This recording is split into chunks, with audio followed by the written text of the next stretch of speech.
May mga taong maagang success, may mga taong late bloomers, at may mga taong tahimik lang ang journey. May mga araw na pagod ka na, gusto mo nang sumuko, at tinatanong mo ang sarili mo, may saysay pa ba ako?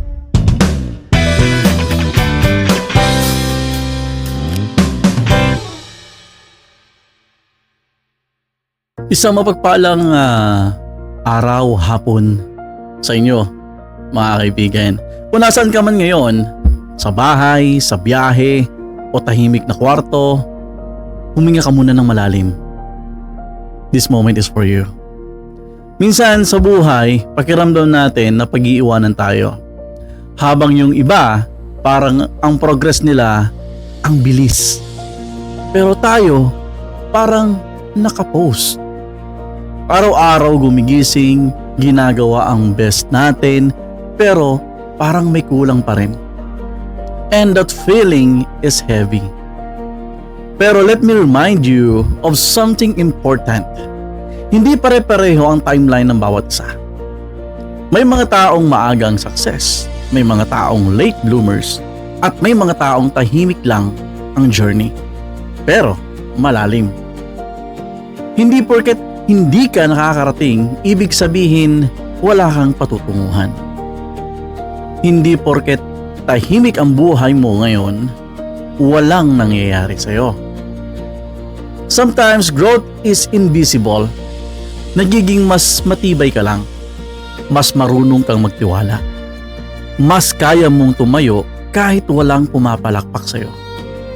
May mga araw na pagod ka na, gusto mo nang sumuko, at tinatanong mo ang sarili mo, may saysay pa ba ako? Yes, meron. Kasi yung mga araw na halos wala ka ng lakas, yun ang mga araw na hinuhubog ka. Hindi lahat ng breakthrough maingay. Yung iba, nagsisimula sa simpleng desisyon. Tatayo pa rin ako bukas. Kung pakiramdam mo, mag-isa ka, hindi ka nag-iisa. Kung pakiramdam mo, wala kang napapatunayan, tandaan mo to. Hindi sukatan ng halaga mo ang bilis ng takbo mo.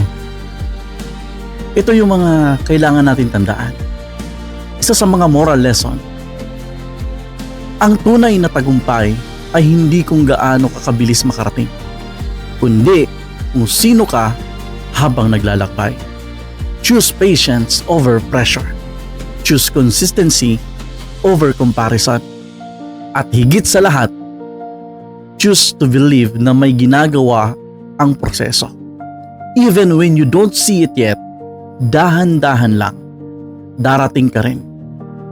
Salamat sa pakikinig, at kung kailangan mo ng paalala, bukas andito lang ako.